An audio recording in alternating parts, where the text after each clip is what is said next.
Muy bien, continuando, vamos a hablar ahora sí del cáncer de próstata. En el cáncer de próstata, como patología, en el contraste que hemos estado valorando hace un ratito, tenemos que tener en consideración que va a ser el tumor más frecuente en nosotros los varones y que también vamos a tener que valorarla según los antecedentes y según el grupo etario, ¿ya? Obviamente, mejor desde el punto de vista de manejo, desde el punto de vista de evaluación, hacerlo de manera pronta, temprana, va a tener mejores resultados, ¿no? Sabemos que si bien es cierto es el tumor más frecuente, también es la segunda causa de muerte por cáncer, porque el primero es el de pulmón, ¿no?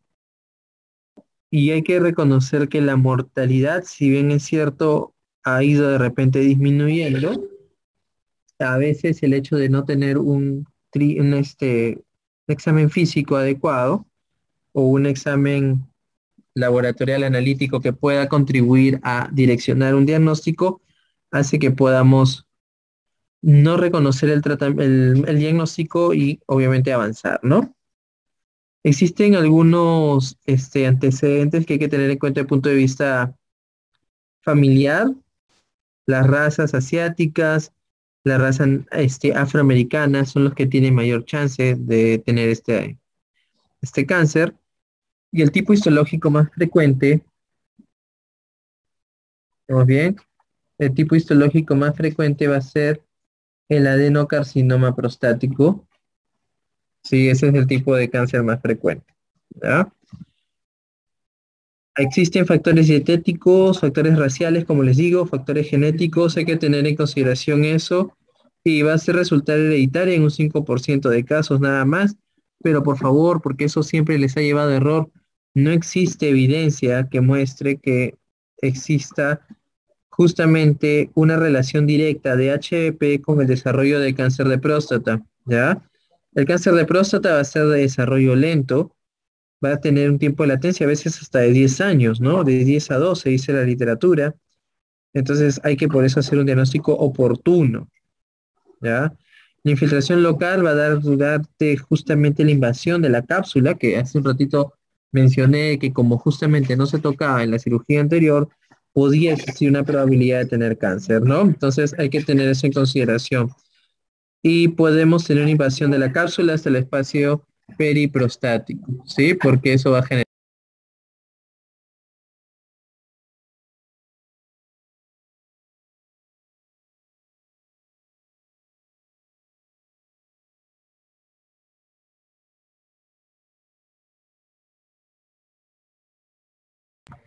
La infiltración, aparte de justamente el área periprostática, también puede darse a nivel de las vesículas seminales o también del cuello vesical, así que hay que tener cuidado.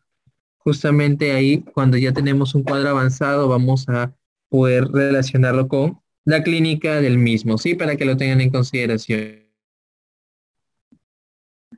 ¿Ya? Ahora, para hacer o tener en cuenta como generalidades el tratamiento en el cáncer de próstata, se tiene en consideración los niveles de PSA, la escala de Gleason y según la TAC, la clasificación del TNM, que lo vamos a ver ahorita.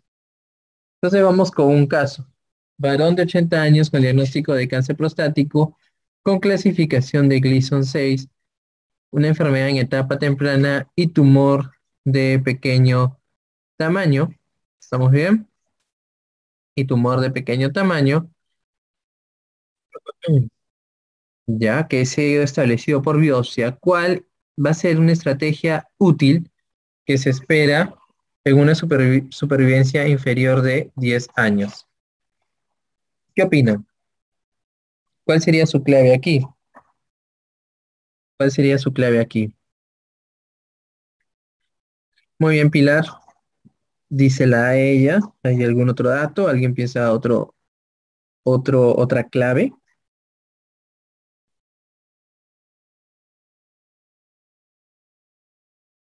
Muy bien. En este caso es la A, ¿sí? Ahorita vamos a ver según justamente la esperanza de vida. que es el que te va a ayudar a determinar qué manejo, qué tratamiento vas a hacer. En este caso, menor de 10 años, es observación. Definitivamente es observación. Está bien. ¿Ya? Eso sí tienen que tenerlo en consideración. Entonces, el cáncer de próstata constituye la neoplasia maligna sólida más frecuente en el aparato genitourinario, como les dije, esporádicamente 85% de los casos vamos a observarlo. Ya sabemos que es un originado en la zona periférica, en el lóbulo posterior, y el adenocarcinoma es el más frecuente. Entre los factores de riesgo, ya les mencioné, edad incrementada, antecedentes familiares, raza afroamericana, asiática, mutaciones del gen BRCA1 y BRCA2, pacientes con vasectomía.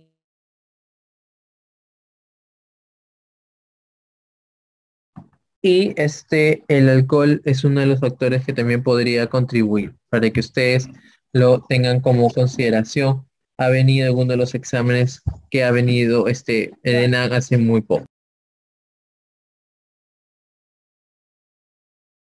El licopeno y el selenio también. Muy bien.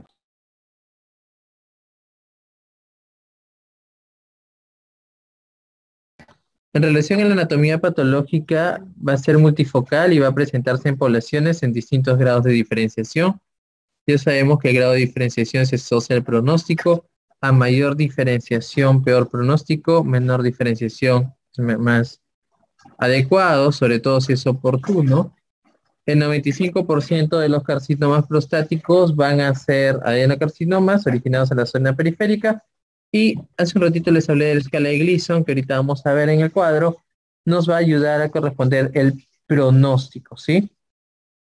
La clínica de desarrollo lento, ya los mencioné, vamos a tener un cuadro de prostatismo similares a los del HDP.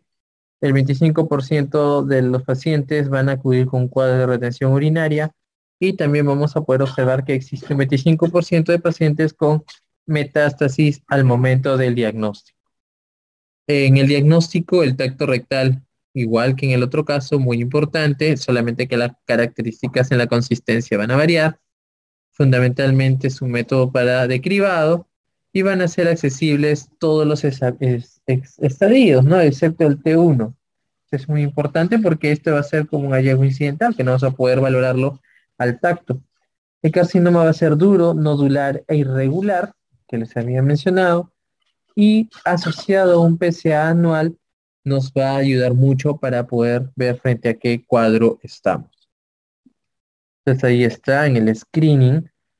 Eso también vino alguna vez en el ENAM y también en preinternado, en salud, relación de el screening, ¿no? En qué momento hacer un screening está en pacientes menores de 40 años, no recomendado, el punto de corte 50, ¿sí? Sobre todo con factores de riesgo, pero 50 es una edad ya estipulada, de 55 a 69, cuando existe una evidencia clara de beneficios en relación a la mortalidad, y pacientes mayores de 70 años o con expectativa de menos de 10 años ya no va a ser recomendado. Obviamente para eso tú has tenido que ya llegar a este criterio, ¿no? ¿Qué marcadores tumorales vamos a tener? Ya está el PSA que hemos hablado, que van a ser elevados en el cáncer, inespecíficos, y van a ser también elevados en patologías benignas como infecciones, sondajes HBP, y en la fosfatasa ácida prostática, ¿no? Donde va a haber una elevación que suele indicar extensión intraprostática y que no resulta muchas veces útil en el diagnóstico precoz. Por eso que no lo vamos a tener en un screening de manera constante. ¿Qué es el PSA? Una vez vino también por ahí, se los coloco por ello. Es una glicoproteína que se produce en el epitelio prostático, que tiene la función de licuefacción del coágulo seminal y se va a elevar no solamente en casos de hiperplasia, sino también en infecciones que ya les había mencionado por la misma manipulación de la biopsia y, por ejemplo, también es la acto sexual, ¿no? Y va a disminuir con ciertos fármacos como los famosos 5-ARI que conversamos hace un rato. La ecografía en pruebas de imágenes me va a ayudar, sobre todo les dije hace un ratito, la ecografía transrectal o que es el método de imagen más útil para la estadificación local. Ahí vamos a poder valorar si hay una afectación capsular de la vesícula seminal, el cuello vesical o el recto, y vamos a valorar los nódulos hipoecogénicos, ¿sí? Y también está el ataque y la resonancia, que nos va a ayudar a valorar la estadificación ganglionar y la valoración de metástasis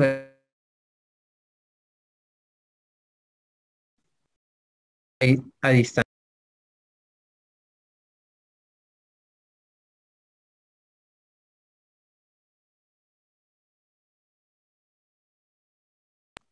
Pero ¿cómo es el TNM entonces, no? La clasificación TNM del tamaño tumoral.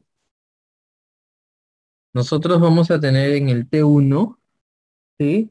Que es un tumor no palpable. Por eso hace un ratito les dije que en la excepción estaba el T1, porque no va a ser palpable, ¿ya? Luego tenemos el T2. El T2 es confinado a la próstata. Es un tumor confinado a la próstata. Y aquí hay una subclasificación que sí tienen que saber: T2A, T2B y T2C. El T2A, que afecta a la mitad de un lóbulo o menos. Está el T2B, que afecta a la mitad, a más de la mitad, ¿no? A más de la mitad de un lóbulo. Y luego está el T2C, que afecta a los dos, afecta a los dos lóbulos. Entonces, esto es importante. Esto es muy importante, sí, eso preciso de que lo recuerden, porque en ENAM sobre todo y recientado ha venido un poco más. Este es un T1, tumor no palpable. Por eso hace un rato les dije que no iba a ayudarnos. El T2 es confinado a la próstata. T2A afecta a la mitad de un lóbulo. Al T2B afecta más de la mitad de un lóbulo. Y el T2C afecta a ambos. Luego está el T3. Como dice Scapin aquí, está extendido. El T3 está extendido por fuera de la cápsula. Miren en la imagen. Extendido. Ay, disculpe. Extendido fuera de la cápsula. 3A. Tenemos aquí el T3A y el T3B. El T3A, cuando existe una invasión de la cápsula, y el T3B, cuando va a haber, esto también ha venido, le pongo un cuadro en rectángulo, invasión de las vesículas seminales. Ese es el que más ha venido. Bueno, el T4 es el más fácil de recordar porque ya hay metástasis, ¿sí? Hay una invasión del tejido subyacente. El N está asociado a los ganglios, ¿sí? A la metástasis ganglionar regional, ¿no? Por si acaso que ha venido alguna vez. NX, ¿qué significa? Que no se puede asegurar o apreciar, no se tiene ese dato. El N0 es ausencia, ¿sí? De metástasis ganglionar. El N1 es presencia de metástasis ganglionar regional. No se olvide. Y el M es metástasis, ¿ya? Hablamos de metástasis a distancias. Así que, sobre todo recuerden, T1 no palpable, T2 confinado, T2A, 2B, 2C no es fácil, no es difícil, ¿verdad? Menos de la mitad de un lóbulo, más de la mitad, dos lóbulos, T3, que ya escapa porque ya hay un compromiso sobre la cápsula, invasión de la cápsula, el T3B, invasión de las vesículas seminales, y T4, metástasis. Y el estadiaje, cuando ya existe metástasis, justamente el compromiso óseo es muy importante. Aquí existe lo que vendría a ser compromiso a nivel óseo muy marcado, y por eso que la gamografía ósea nos va a ayudar, porque justamente cuando ya es avanzado va a existir lo que vendría a ser un compromiso muy importante a nivel óseo. No se vayan a olvidar, la metástasis ósea va a ser muy importante para recordar. La gamografía ósea justamente nos va a ayudar a detectar la metástasis, que va a tener mayor sensibilidad que la radiología convencional, y se va a realizar en todo paciente en que se sospeche metástasis Cuando se sospecha un gliso mayor a 8, PSA mayor de 20, y la metástasis del cáncer de próstata van a ser osteoblásticas. ¿Cómo hacemos un diagnóstico definitivo? Con la biopsia transrectal ecodirigida. No se vayan a olvidar. Muy bien. En la biopsia prostática, ¿qué vamos a valorar? La confirmación del diagnóstico, la vía transrectal o transferianal guiada por el tacto rectal o la ecografía transrectal. ¿Y cuáles son las indicaciones? Hace un ratito les dije, ¿no? ¿Cuáles van a ser las indicaciones de una biopsia? Cuando tengo un PSA mayor de 7, ¿verdad? Cuando tengo un PSA libre, ¿qué más? Menor del 20%,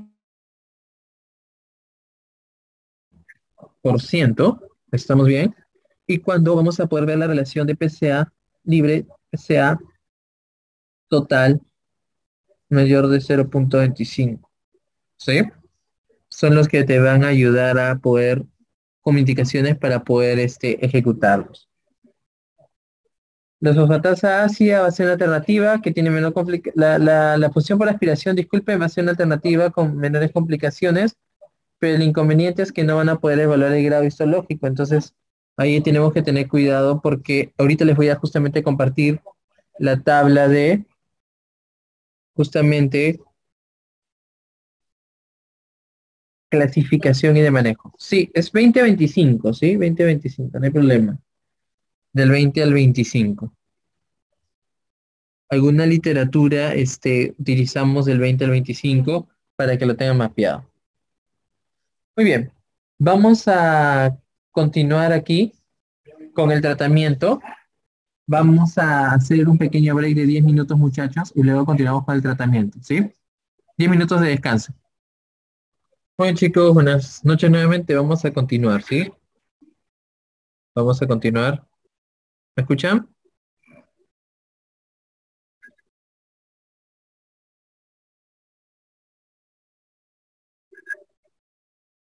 Ya, vamos a ver.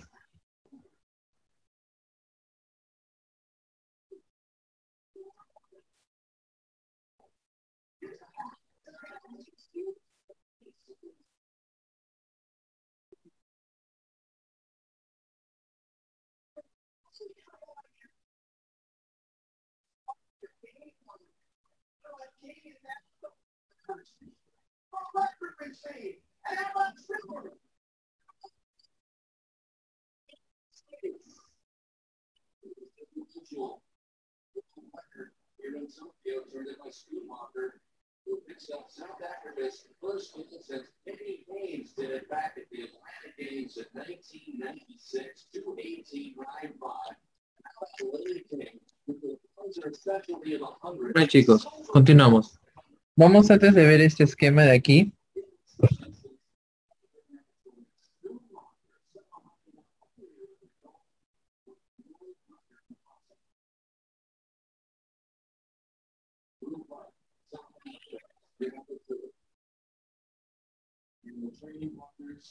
Si ahí ustedes pueden ver la pantalla, vamos ahora a ver el tratamiento, ¿sí? El tratamiento del cáncer de próstata. Vamos a hacer un pequeño esquema también, ¿sí? Tenemos en la relación de tratamiento de cáncer de próstata, vamos a tener dos consideraciones, que sea localizado y el siguiente que sea metastásico, ¿sí? Cuando va a ser localizado, ustedes tienen que valorar la esperanza de vida, como hace un ratito habíamos hablado. Si la esperanza de vida es menor de 10 años, van a hacer una observación que tiene una finalidad paliativa. ¿Estamos bien? Y lo que quiere evitar son comorbilidades. Ahora, si yo tengo una esperanza de vida mayor de 10 años, que es lo que hace un rato vino en la pregunta, ¿verdad? La finalidad va a ser curativa. Y ahí yo tengo que ver lo que vendría a ser el bajo riesgo. ¿Cuándo digo que estoy frente a un bajo riesgo? Cuando tengo menor de 10 en el PCA, cuando tengo un Gleason menor de 7 y un menor de T2B en la clasificación de TNE. Ese es el que no vas a tener prácticamente tratamiento, ¿verdad? Pues no hay tratamiento, es básicamente observación o vigilancia. Y cuando sí hay tratamiento, ¿qué vas a hacer? Una prostatectomía radical o radioterapia, ¿no? Sobre todo, la radioterapia vas a hacer una braquiterapia, ¿estamos bien? En pacientes con bajo riesgo. Braquiterapia en pacientes con bajo riesgo. Recuerden, eso es lo que ustedes van a valorar.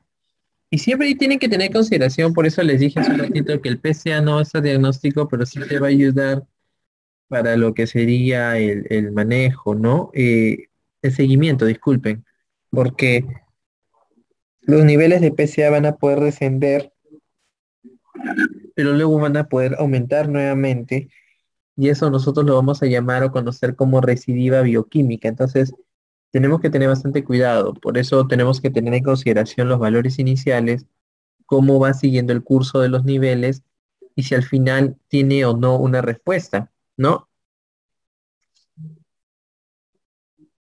Para poder valorar lo que es cirugía o radioterapia, lo que tienes que tener en consideración son el riesgo, pacientes con bajo riesgo. Hace un ratito solo les estaba mencionando, ¿no? Radioterapia va a ser en pacientes con bajo riesgo, ¿ya? ¿Cuándo sé que es bajo, intermedio y alto riesgo? Esa es una pregunta que también me parecería interesante responder. ¿Cuándo es bajo, cuándo es alto y cuándo es moderado, no? Entonces, aquí yo tengo el riesgo de metástasis.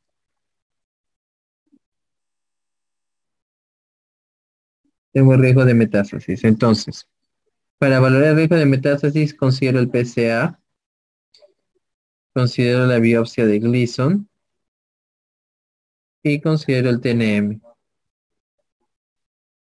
Entonces aquí tengo bajo, tengo moderado o intermedio y tengo severo. ¿Estamos bien? O alto. Vamos a ponerlo como intermedio alto para que no se confundan, ¿sí?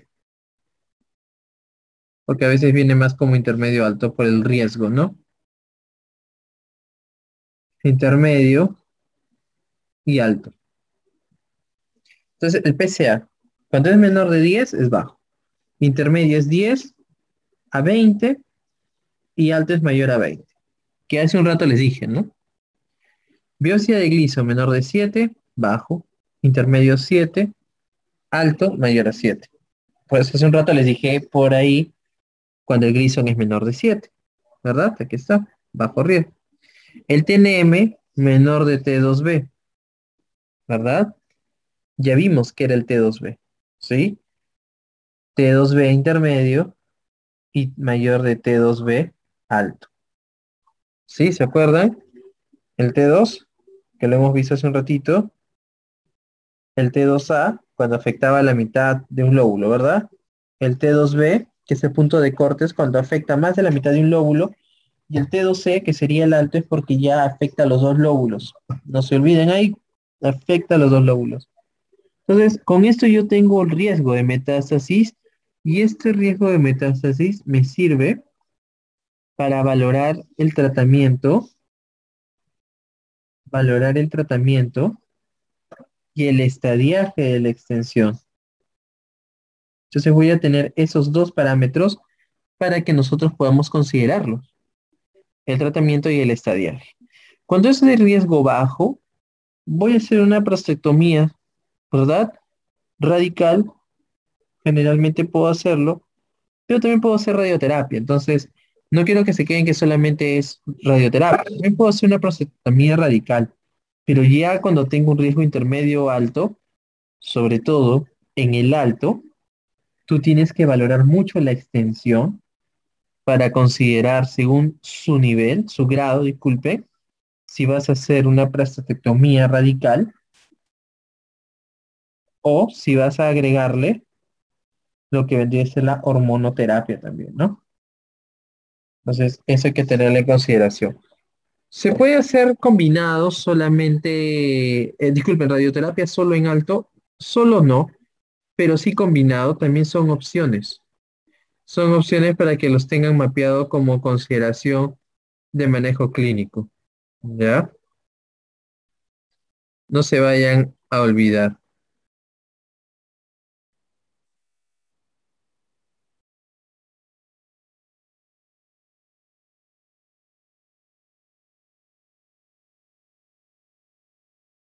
Muy bien.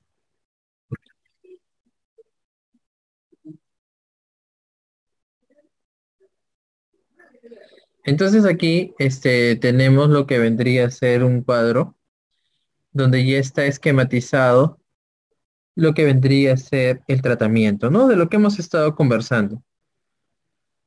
Vigilancia activa, prostatectomía radical, radioterapia externa o la interna que es la braquiterapia. Localmente avanzado, vigilancia activa, todo eso depende de la esperanza de vida, ya hemos hablado. La prostatectomía radical y cuando hablamos de radioterapia, vuelvo a repetir, a diferencia de este podríamos utilizarlo nuevamente, pero asociado a hormonoterapia. Ya cuando es avanzado metastásico, ahí sí ustedes tienen que valorar hormonoterapia y quimioterapia.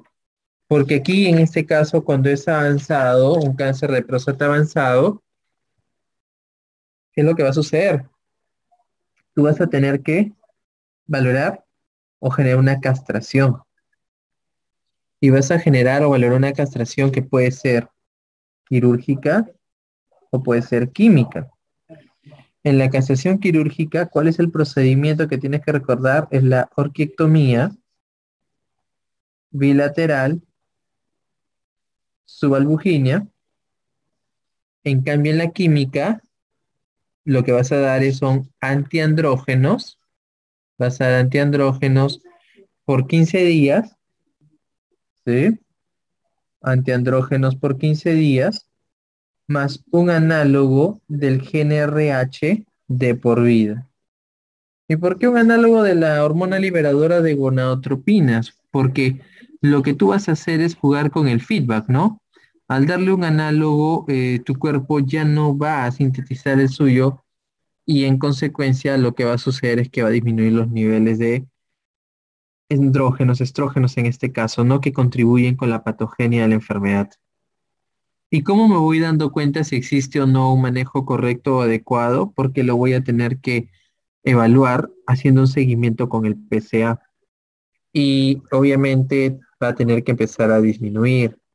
Si sube, se le conoce como progresión bioquímica y eso significa de que puede existir lo que vendría a ser una recidiva o puede ser una manifestación como parte del tratamiento paliativo que se estuvo dando. Entonces, hay que tener en consideración, ¿sí? Cuando hablamos de que hay progresión, a pesar de un manejo previo, sí o sí ya tienes que pensar de que ha habido metástasis, por si acaso, ¿sí? Porque ya tú has hecho el procedimiento y que a pesar del manejo obviamente adecuado sigue existiendo, es de porque la metástasis sigue viable, ¿no? Está presente, no controlada y está complicada.